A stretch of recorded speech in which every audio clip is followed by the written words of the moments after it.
Hi everyone, I'm here with Kathryn Read. Today we're going to be talking about international business and that word we've all heard about, tariffs. But Kathryn, it's great that you're here. I love talking about international business with you. And tariffs has come up a lot. It's been sensationalized a lot. But for companies expanding internationally, how should we be factoring tariffs into more of the early stage market research? Because you wrote about this recently, and I'd love to get that because you've got a lot of experience in about culture, language, localization, but maybe talk a little bit about how do we factor in stuff maybe a bit earlier to avoid some of this pain that we hear so much about? I think probably the first thing that we should think about is the fact that tariffs have been a regular part of business. And the fact that at the moment they've been blown up into such a extreme level. Yeah, they've just become something that everybody's talking about. It's become such an emotional topic. I mean, it's just such a provocative topic, isn't it? That if if you slap tariffs on something, or if a certain person slaps tariffs on something, then immediately it's all across the news. Whereas I think it's easy to forget that, especially in certain industries, then there's always been quite large tariffs on certain products. I mean, if you want to import luxury German vehicles into somewhere like Singapore, then probably haven't looked at it recently because I'm not in that business anymore, but in the past at least, you paid 100% in tariffs on the product. Or if you bring alcohol into certain countries, you pay huge tariffs. So tariffs themselves are not something that's new. And I think that it's very easy to forget that because we have, prior to about 2020, had a relatively long period of fairly low tariff policies around the world. And I think that people do need to actually sit and look at it and to really know their numbers and to look at the numbers before they make a final decision about what markets they're going into. Yeah, and it's great because like a lot of people are maybe if they're newer to international business, they're kind of shocked at some of the tariff restrictions that they feel bound to. But as you say, this is not news. Tariffs have been around for a long time if you wanted to do business around the world. But people, I think, also, Kathryn, I'd love to get your view on this. They're very much focused on the cost, right? Yeah. Just looking at the cost, and of course the numbers, as you say. But there's some other non sort of less obvious things that can influence the way that you need to maybe position a product, isn't there? To think about things like market entry timing, something I know you know a lot about, and dare I say, even localization strategies, because it's not just about that sort of upfront number of how much it's going to cost you to bring in, right? There's some other things that influence the way you go about that, isn't there? 100%. And I mean, at the end of the day, which road you go down is going to be always something that is very, very individual for any brand. So there's no kind of set playbook where I would say, first of all, you do step one and you calculate this and then you decide A or B. And it's as simple as that because there's more to it than that. And I think that brands do have to look at it and think, well, do we have here something where we can go through a kind of perceived value shift where higher retail prices from tariffs could maybe unintentionally reposition a product as being something more premium than it actually is? And that may or may not align with your brand strategy. Or you may or may not decide about what is actually your route to market, depending on that. Because at the moment, you might say, well, we want to import everything. But certainly, industries like the automotive industry, then they might decide we want to, that's very typical there, isn't it? To produce components locally or to have co-packing. In the beer industry, often, you know, brewers will either brew locally or maybe they'll import in bulk and they'll do a kind of co-packing job and pack into retail bottles in that case, or cans, whatever the final consumer size is, in the local market because it's advantageous from a cost perspective. But they kind of take the lemons and really make the lemonade from them, don't they? So I think that that's the one thing. The other thing is that, and I think that's a general topic, that any kind of constraint drives creativity. And at the end of the day, whether you want to be, as a brand, following that route or not is something that only you can decide. But maybe it's the time to say, well, if we need to think about making a local production, then we could also think about reformulating, or we can look at our entire supply chain and suddenly have different sources of raw ingredients or raw materials that might allow us to make specific flavors for one market, if it's one market who's badly hit by tariffs. Um, or we might even be able to adjust our marketing storytelling to be part of our brand story and say, we're really committed to bringing you these products despite the high cost. And so we're going to import from, our Swiss cuckoo clocks are going to keep coming from Switzerland because otherwise they're not the real thing, right? So I think you have to consider all of those. And it could be things like you might need to reformulate, you might need to change your materials, you might change the order that you enter into your markets to delay a launch or to put a market more or less on ice for a little bit. Or you might even say you're going to change your channel strategy and go more direct to consumer because you can't afford to have a very distributor heavy model in a market that has high tariffs. And that might give you certain limitations on what the potential is of the market, but it could be worth considering before you say, for me, the last thing always would be to say, I'm going to stop doing business in market X or Y. That would always be the very last, most desperate step, unless you were looking for a reason to do that anyway. Yeah, unless that was already the strategy that you were following. But I love what you're saying because you've kind of widened it from what I was asking you about, which is that, everybody seems very focused on the cost of the tariffs, of course, rightly so. It's impacted Yeah. some more than others for sure.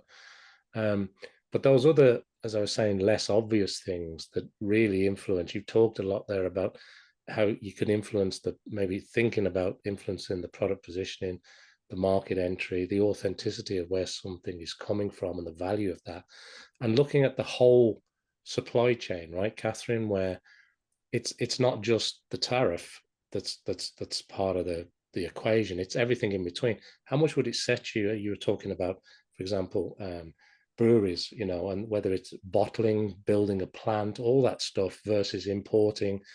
How much to do it in country rather than to use somebody else? What are the true costs for bringing it in compared to that?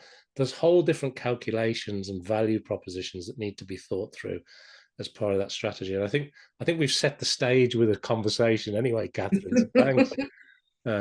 Can we talk a bit about like the practical stuff though? Because I love that we're maybe taking some of the emotional drama out of tariffs, and let's talk about the practical stuff, the strategies for whether it's a new market that you're going into, whether you're growing your market in a particular area and getting hit by this stuff. Because when people are going into new markets, there's different processes. And I'm interested in your thoughts about, and you hear about the landed cost, how do you build that clear?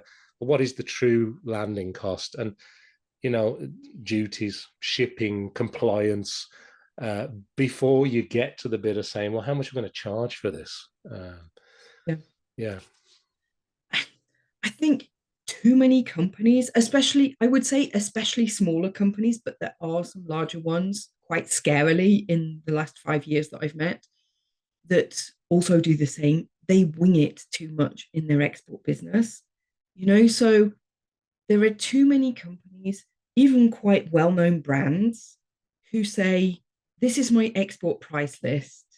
And if you're going to take, I don't know, if you say that you're going to take from me 5 or 10 containers per year and you commit to that in writing, I'll give you, I don't know, 20% discount. If you say that you just want to have one pallet around Christmas time, then you pay the full list price. And as far as they're concerned, that is the end of the story.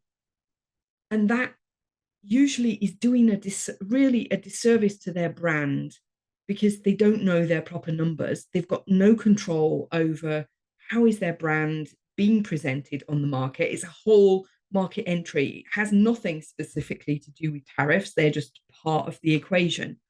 But if they're not looking at the full supply chain cost from their production through to when the end consumer uses it, and potentially also when the end consumer then puts the bottle or can in the recycling, and somebody has to pay for that as well. Unless you're really looking at that full chain, you can't say what the impact is going to be of the tariffs on you. And effectively, you're just pushing it over to your consumers because it's unreasonable, realistically speaking, to, in such a scenario, to expect your distribution partner to take that over for you.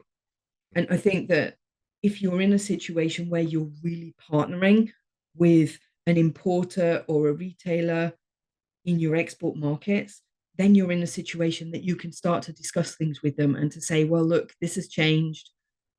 What can we do? What are other people doing?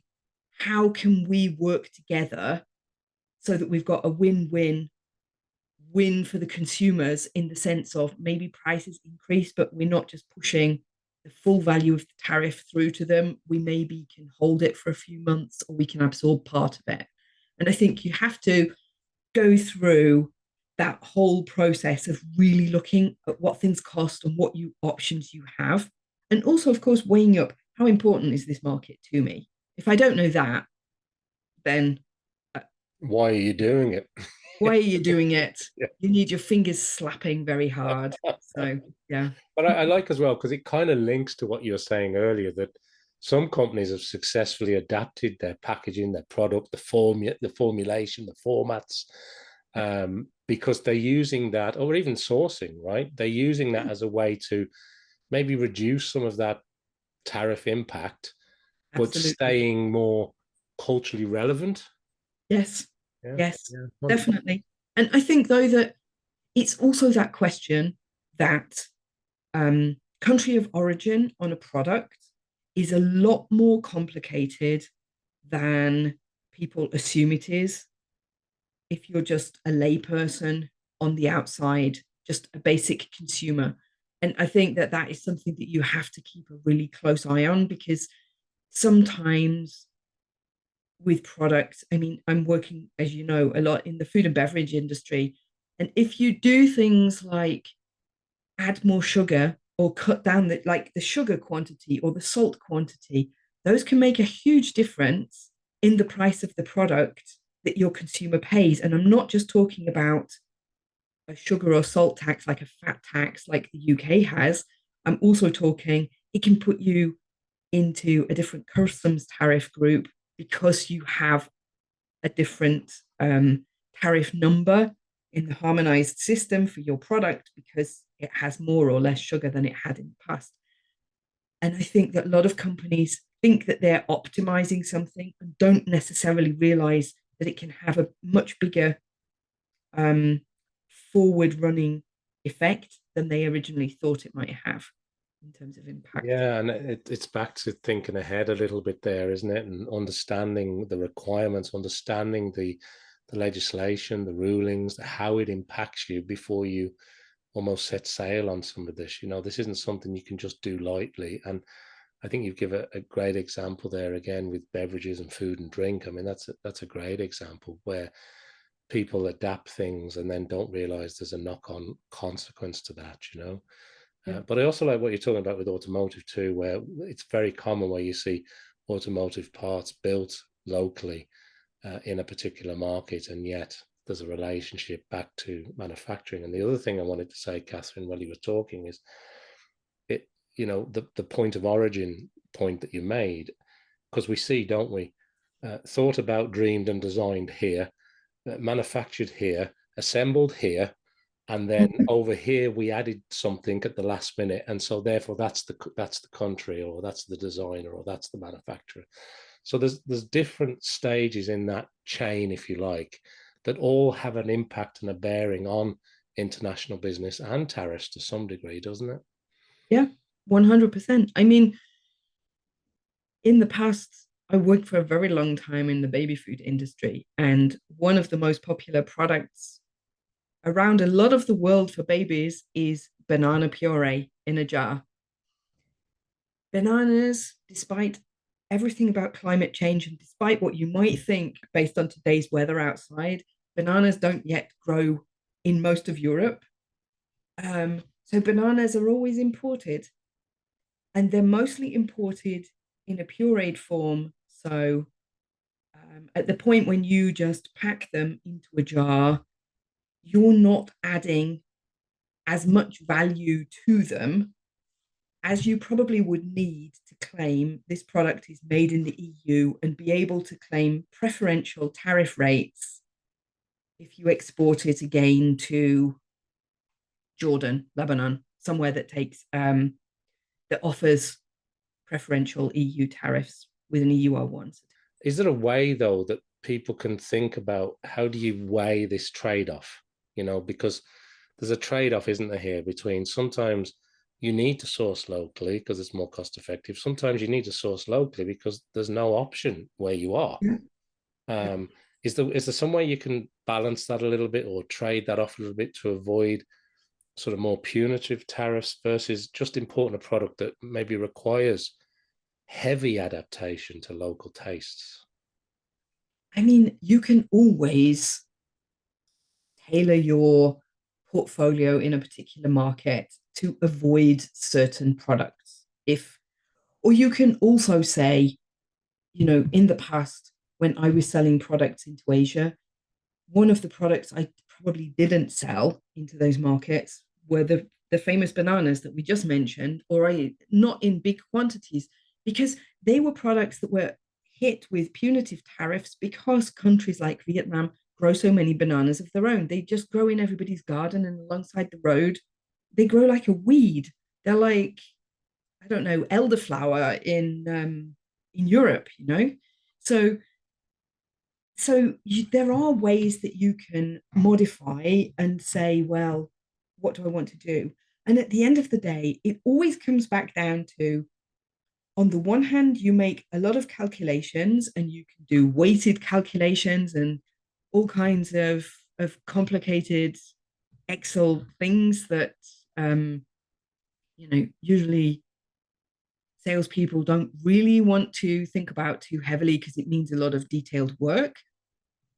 But on the other hand, you've got that thing of, well, what are my brand values and what do I want to stand for as a brand? Do I want to be able to show that I have the largest range in my category? Or is it more important for me to be able to say 95% or maybe 100% of my products are produced in the UK or are sourced from materials not more than, I don't know, 500 kilometers from the factory? Whatever the latest trend in claims and marketing might be, you can always adjust that. But I think that as a company, you have to decide where your priorities lie. And sometimes you do, it might sound like we're quoting our grandmas, but sometimes you do have to cut your coat according to the cloth, and you can't have everything.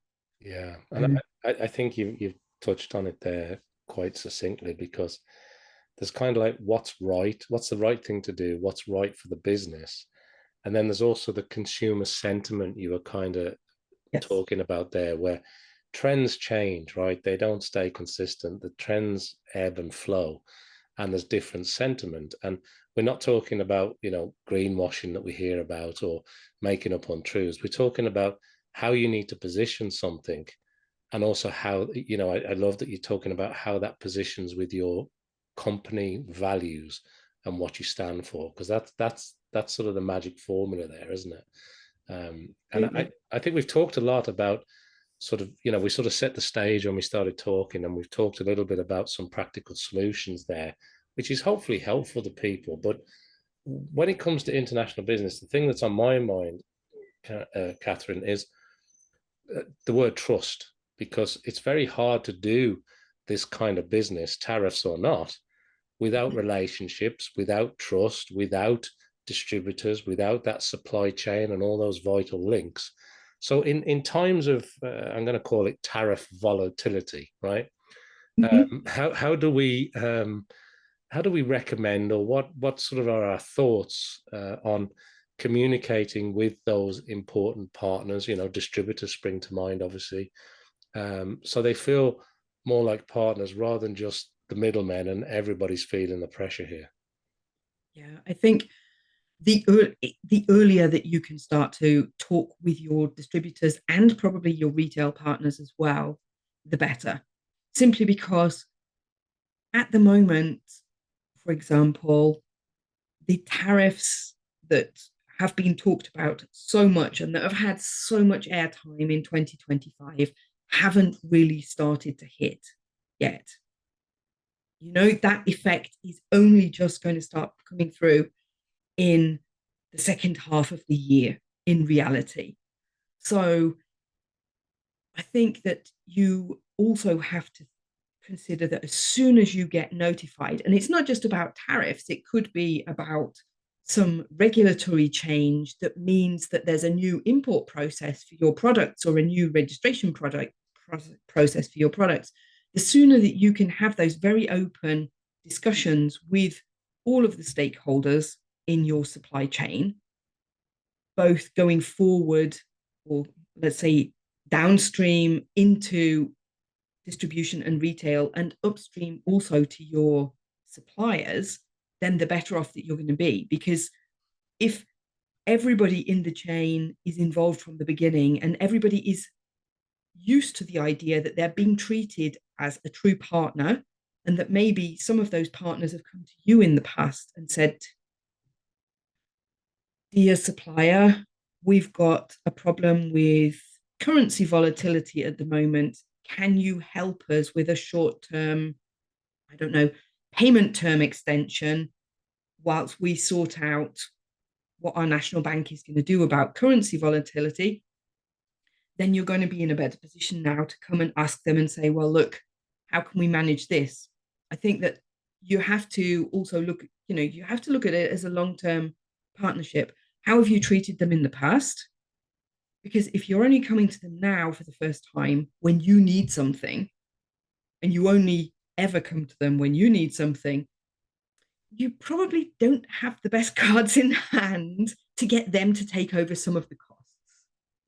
So invest and build that relationship, because it's important, and things change, Yes, don't they? They have a habit of changing. So things always yeah, change. I mean, but of course, there's also that thing of partners change, and a partner who was really a grand partner for the last 10 years, maybe something happens, maybe somebody retires or something like that happens, and they're no longer such a good partner. So that is just a continuous part of the international business process, isn't it? That you always have to be on top of mm, seeing what's the situation, how much goodwill and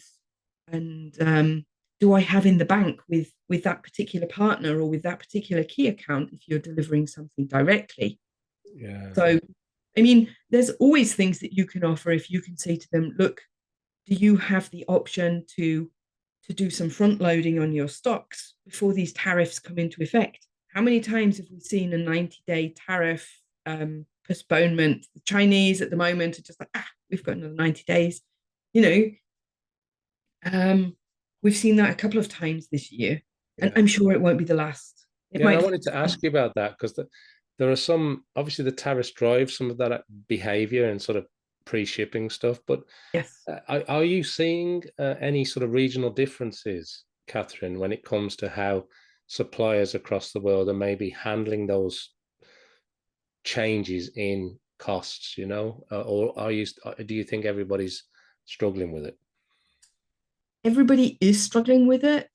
I would say the Europeans, especially the Northern Europeans, Germany, Scandinavia, they tend to be a little bit more contract focused. What have we got? Um, but and maybe the Americans are a little bit more market driven. I've anecdotally heard a couple of examples where distributors immediately adjusted their retail pricing without discussing it with the brand owner, um, using then some kind of promotions to try and mitigate the impact a little bit. It's a But that is, win back favor of some shape or yeah, it's a form. win back Yeah. favor. And I Mm. guess some of the Asians are maybe a little bit more collaborative about it. But at the end of the day, it all boils back down to that question of how is your relationship? How is your policy about distributor management? What is your company or brand culture around working with other people? Because if you've always worked with people in a way that if something shakes the market, wherever it happens in that value chain, then you talk about it openly as a group and look how you can solve it so that it's the least painful for everybody, and especially for your consumer, then tariffs you're going to deal with in the same way.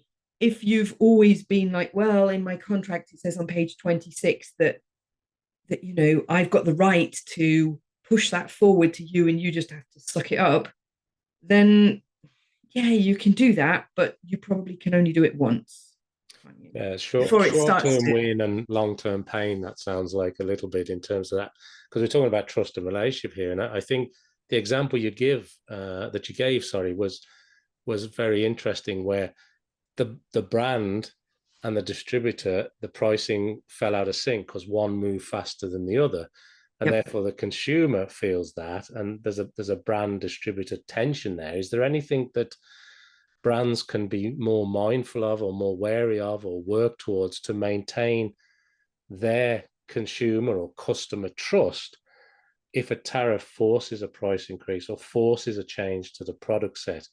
Is it about being open and communicating before we move? Is it about moving in sync? Because that example was exactly what we've seen happen, haven't we? Yeah. I mean, I think to a certain extent, it's also that question, it's the question of communication, like you say. And these days, it's relatively easy with a fairly small budget to communicate across social media. Look, we're being hit really hard by, I don't know, increased tariffs on aluminium and steel, for example. If you're a brand like Heinz that traditionally has packed everything in cans. On the other hand, you also have the option to kind of play it, look, that you're looking at alternatives. So you might be looking at alternatives that are the same kind of material, but less of it in the packaging so that it's a lighter product, so that it's less material cost to you. You might look at alternatives in the packaging, which you should have been looking at already. I think lots of the things that you can do are things that most company owners, if you ask them, and if they were honest in their answers, they would say to you, yeah, I learned that when I was at university about my risk management and knowing that I should always be looking at ways that I can, um, for example, decrease my costs. I should always be looking at ways that I can improve the relationships with all of my stakeholders, whoever they are in my kind of business.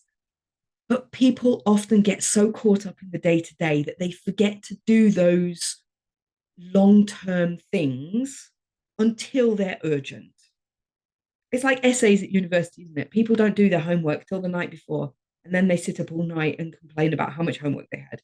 It's that kind of a task where companies ideally would be looking on a long term basis.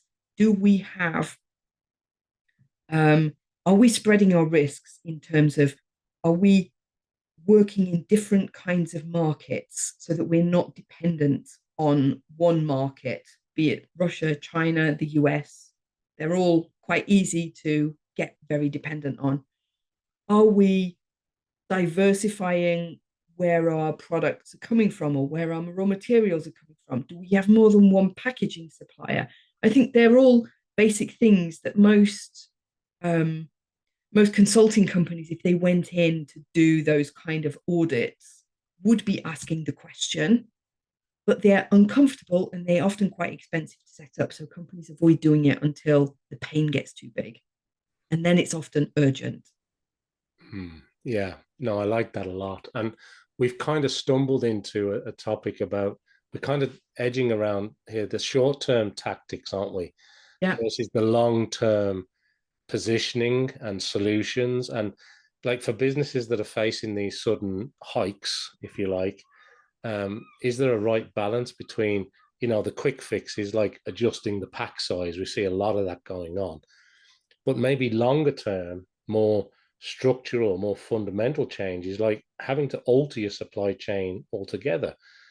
Because companies, some companies, I'm sure, are using tariffs as a catalyst to maybe more diversify its markets, its product range, and the way it delivers the product in a way that, to some degree, despite all the news headlines and the sound bites that we hear, is actually helping growth. But what's the balance here between the short term and the long term, Kathryn? Or is it different for everybody? It's going to be different for everybody, and it's going to depend partly on what your company strategy is and also who you are and where you're standing. I mean, if you're a company of the size of a Conagra or a Nestle, then obviously you have a lot more weight and a lot more leverage, if you like, with the various stakeholders than if you're Kathryn's startup from, a little village somewhere who is only just expanding into international markets and doesn't have too many listings. On the other hand, those big companies, they're a much bigger target. They're more likely to be seen by consumers to be like price gouging and that they're sitting on profits, because often the things that consumers hear in the media is that these are not real numbers, but they hear some number like Danone made so many billions of profits in 2024, and people are like, oh my god, they made so much profit. They're just taking as consumers for a ride the whole time, and they don't look at it from a perspective that maybe that's only a very thin profit margin in terms of percentage. Um, that's not an example that's a specific example. It's just as an example, An illustration of an how it could illustration. Thank you. particularly work. Yeah, Thanks. yeah. My brain's a bit overheated, maybe. But just as an illustration, that whereas if you are a very small company, you probably don't have, how should I say, you don't have the same levels of cash Right, that a larger company has. You don't have 10, 20, 50, 100 factories around the world where right, you could just look at those production lines and say, well, actually, we could produce this for the next 3 to 5 years on a different continent, in order to avoid specific tariffs against a particular market. So you're left then in that situation of, firstly, from a strategic perspective, how important is a particular market to me? What options do I have to renegotiate with my suppliers or explore local sourcing? We already talked about building stock, but also, of course, changing pack formats, changing recipes, doing other kinds of optimization, doing smarter promotions. You know, yeah. I like that. Yeah, there's there's all kinds of ways that you can do it. I mean, the things that you shouldn't be saving money on are the things that are your basics. You've still got to make sure that you're talking in the right way to the right consumers. You've still got to know who you're really targeting with your products. You have to just become a lot more strategic in your approach and just, if necessary, really cut the fat. And sometimes it means making painful decisions, but usually you can find a solution that might put things on ice a little bit, or it might mean much slower growth, but at least it doesn't mean that you have to pull out of a market altogether. Yeah, as you're saying, that's sort of the last resort, Yes, unless it was a strategic decision. unless it's a strategic move. Yeah, And you mentioned earlier as well about you sort of made a comment along the lines of, well, I learned risk management in college, or people say that, right? But can we move on to talk a little bit about scenario planning and risk management? Because I know you've talked about this in other areas and you've wrote about this, but there are some key what ifs, aren't there? yeah. What if this happens? What if this happens? What do we do? How do we react? What's our plan here? Because how you integrate this thinking, the tariff risk, let's put that in there. And I suppose that the in-country important stuff, whether that's localization planning, getting the fit right, altering the product, all the things we've talked about, so that the brand, the messaging, the product specs, the pricing can be realigned relatively effectively if something happens that's one of your big what ifs. What about scenario planning for that, Kathryn? Any thoughts on that? I would say there's a few big ones that you always need to plan for. Partly, um, I would say, if you like, the worst case in the pyramid. What if war breaks out in a particular market, which we've seen if we look at the last 5 years, or we look at the last 6 years, you've got those kind of events which are like force majeure events that maybe close your markets for a while. So it could be war, it could be a pandemic, it could be strikes. Those are kind of your worst case things. What do you do in that situation? Um, from a product perspective, obviously you're going to have to look at the whole of your business in order to really make a final decision. But you've got those kind of very big things. Then you've got risks that are to do with financial topics. So they might be tariffs, but they also can be equally currency risks that we touched on before.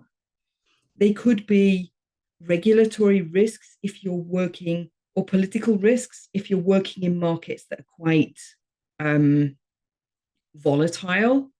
If you're, without wishing to be disparaging about any Western European markets, but if you're working only in Western Europe, you probably don't have really to worry about volatility, political volatility, because it's going to be very rare that something happens that is actually going to affect you as an international business from one day to the next. But as soon as you start working into markets like Turkey or Belarus or maybe Egypt, you're starting to work with markets where sometimes the governments, at least in the 25 years or so that I've been working in the food and beverage industry, sometimes the governments make decisions about things they would like without thinking about how to practically implement them. So they'll make a law that's valid from next Monday or even valid from last Monday. And there won't actually be the process in place to implement the law. And it just throws a spanner into the whole works of import. And if you're a country who actually depends on import for your food and beverage, as some of those do, it can put you in a really difficult position in a short term. So I think that it depends very much on your individual business model and your individual mix of markets and products as to whether you have more of a raw material risk or you have political risk out of your markets, or you have financial risk because of currency exposure in your supply chain or in your sales chains. But you have to go through all of the different aspects of your business and decide for yourself what level of risk is that and what can I do reasonably to mitigate it. And I think that a lot of what we've heard in the last 3 to 5 years, or since the first Trump presidency, certainly, has been this topic of diversifying supply chains. A lot of companies have been talking about, especially in manufacturing, have been talking about China plus one. And it's very easy to say that you're going to move your production out of one country and into the next. But that is a decision that maybe takes 5 to 10 years to actually implement. It's not something that you can do from one week to the next. If you're in a digitally based service industry, you can probably move your company most places around the world within a month. If you can do the company founding and all of those kind of things, but you could move out of one market into wherever within a short space of time. You can't do that with a manufacturing facility because there are too many factors at play, and it makes it a much more longer term perspective. So, like we keep coming back to the same topics and touching on them from different directions, but Well, there's a lag, isn't there, Kathryn, between yes, the ruling and yeah, okay, well, we've got to adjust to that, and we can't do that overnight, particularly in a physical environment. That's quite difficult, and that's a huge pressure. But I also want to ask you about another pressure, which is let's talk about the customer and the consumer for a minute, because there's that sort of cultural adaptation that we're talking about here, or touching on, about making decisions under pressure that impact people, customers.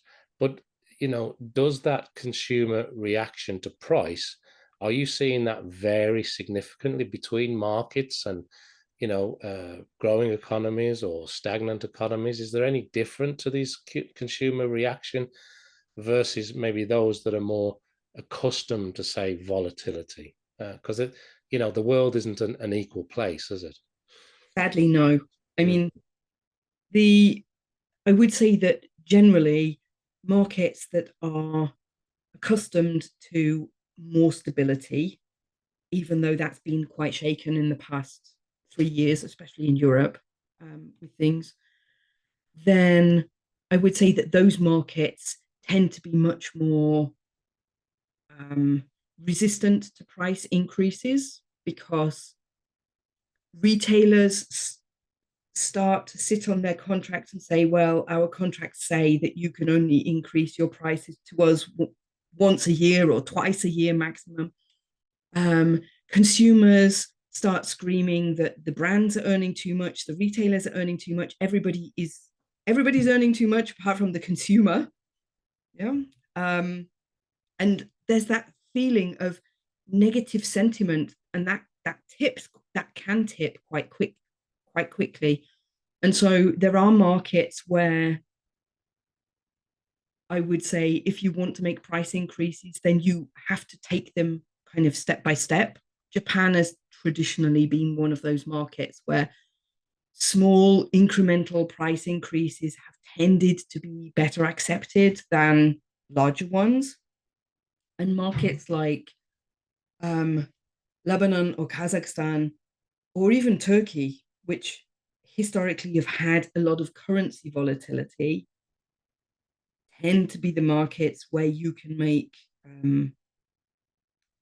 bigger price increases, more frequent price increases, simply because they tend to have mechanisms in place for other reasons that you So, can do so that. we are. So I mean, what I'm hearing is we are seeing then very much so cultural preferences that are influencing whether a company or that part of that supply chain starts to absorb those tariff costs, whether it's all or part of it, or release it at different stages back onto the consumer or not. So there definitely seems to be, from a brand and a culture perspective, some really important considerations there. And we've seen, haven't we, where it's just been passed on overnight, and the backlash that's come from that too. So that's a big one, isn't it, Kathryn? It's a huge one because you can't buy consumer trust. It has to be earned, but you can lose it overnight when you put the prices up by 20%. So that has to be something that is communicated very, very carefully. And carefully is something that the definition is quite country specific. So, what you would need to communicate to a market like the US is probably very, very different to what you would communicate to a market such as Indonesia, Malaysia, somewhere like that.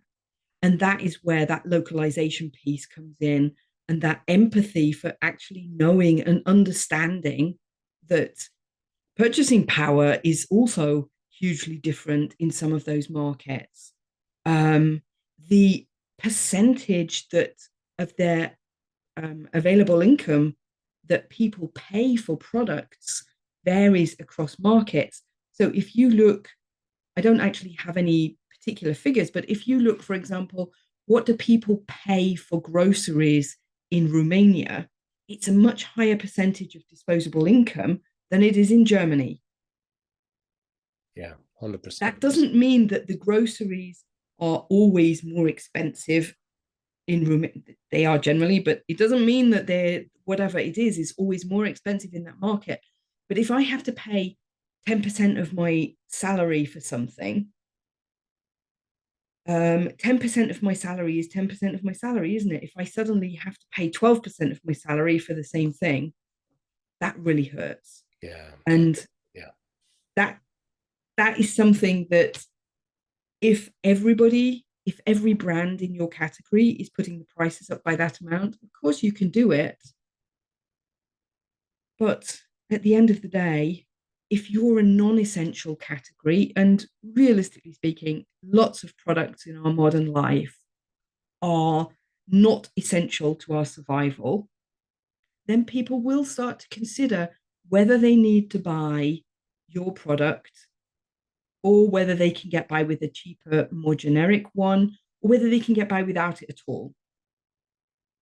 You move from the nice to have and maybe the luxuries to the essential to have, right? And that's an impact, and it impacts lots of different metrics too. But that's a great insight. And look, let's this has been a great discussion, Kathryn. I've really enjoyed it. We've really got under the cover on this one and really explored some of the important aspects here. And I thank you for that. But I want to leave people with maybe a few thoughts, something that they can think about, or maybe even advice for how we move forward from where we're at the time of recording. Because, whether it's a company or a brand thinking about entering a market for the first time, or whether it's a number of overseas markets, some company or brand is looking to go into, there's an awful lot of balancing, tariff management, thinking and planning and consumer sentiment and everything else adapted into that discussion so far.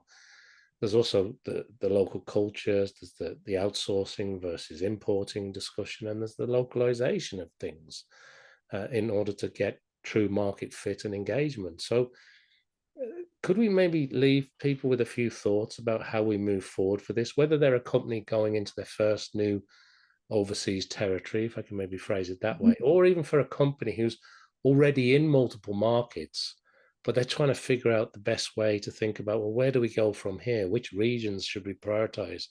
What do we do about this? Because it seems a little bit more complicated compared to how it was even a few short years ago.